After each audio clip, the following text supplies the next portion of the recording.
ইরানের সমর্থনে আগামী দিনে আমরা দেখলাম যে ইরানের সর্বোচ্চ নেতা আয়াতুল্লাহ খামেনির হত্যা এবং ইরানের উপর যে ইসরায়েল ও মার্কিনী হামলা তারই প্রতিবাদে কিন্তু একেবারে সংখ্যালঘু যুব ফেডারেশন তারা কিন্তু প্রতিবাদ জানাচ্ছে। ধর্মতলা এই মুহূর্তে দাঁড়িয়ে আছে ধর্মতলা টিপু সুলতান মসজিদ একেবারে দেখাবো ক্যামেরাতে স্টেমের অফিসের সামনে কিন্তু একেবারে সংখ্যালঘু যুব ফেডারেশন ইরানের সমর্থনে যে ইরানের উপরে মার্কিন ও ইসরায়েলের হামলা তারই প্রতিবাদে কিন্তু দেখা যাচ্ছে প্লাকার্ড নিয়ে একেবারে দেখতে পাচ্ছি white with keep peace no war to ইরানের উপর যে হামলা তারই কিন্তু প্রতিবাদে একেবারে ইসরায়েল ও মার্কিনের যে হামলা তারই প্রতিবাদে কিন্তু সংখ্যালঘু যুব ফেডারেশন তারা কিন্তু প্রতিবাদ জানাচ্ছে।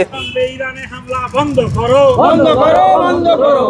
ইরানের পবিত্র ভূমিতে হামলা বন্ধ করো, বন্ধ করো, বন্ধ করো। অপুরুষোচিতভাবে রাতের অন্ধকারে ধর্মীয় নেতা আয়াতুল্লাহ খামেনির বাসভবনে হামলা চালিয়েছে এবং একজন প্রবীণ ব্যক্তিত্ব গোটা বিশ্বের ধর্মীয় নেতা তাকে হত্যা করেছে। আমরা তার বিরুদ্ধে তীব্র প্রতিবাদ আর নিন্দা জানানোর জন্যে কলকাতায় আজকের প্রতিবাদ জানাচ্ছি, একত্রিত হয়েছি।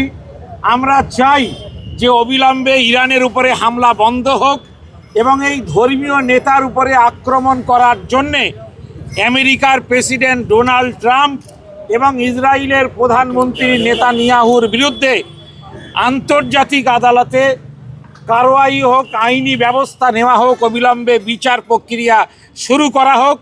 পবিত্র রমজান মাস চলছে, কোনোভাবেই যেন ইরানের স্কুল, কোনো ধর্মীয় স্থান কোথাও যাতে হামলা এবং আক্রমণ না হয়, সেই জন্যে কলকাতার মাটি থেকে আমরা বাংলার মানুষের পক্ষ থেকে, ভারতবর্ষের মানুষের পক্ষ থেকে দাবি জানাচ্ছি এবং আমরা আশা করছি যে আমাদের ভারত সরকার এখনো পর্যন্ত তারা এই যুদ্ধ বিষয় নিয়ে মুখ খোলেননি।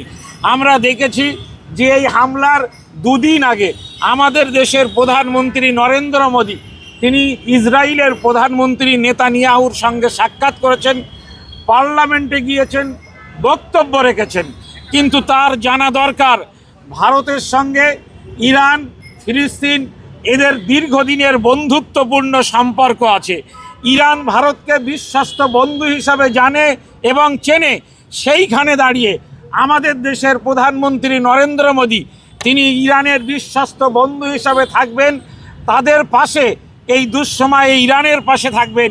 এটা কিন্তু আমরা কলকাতার মাটি থেকে দাবি জানাচ্ছি। আমাদের দাবি যে অবিলম্বে হামলা বন্ধ হোক। আমরা সমস্ত ধরনের যুদ্ধ, সমস্ত ধরনের বর্বরতা, সমস্ত ধরনের হামলার বিরোধী।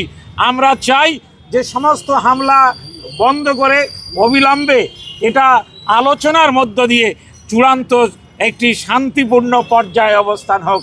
এবং পবিত্র রমজান মাস চলছে, আমেরিকা এবং ইসরায়েলের যুদ্ধ বিমান বাহিনী তারা ইরানের স্কুলে পর্যন্ত হামলা চালিয়েছে, যেখানে প্রায় 30 জনের অধিক ছাত্রী তারাও মারা গিয়েছে। এই ধরনের অমানবিকতা এবং বর্বরতা আমেরিকা এবং ইসরায়েল তারা বারবার ফিলিস্তিনে ঘটিয়েছে, আবার নতুন করে তারা এখানে ইরানে সেই একই ধরনের বর্বরতা চালু করেছে। আজকের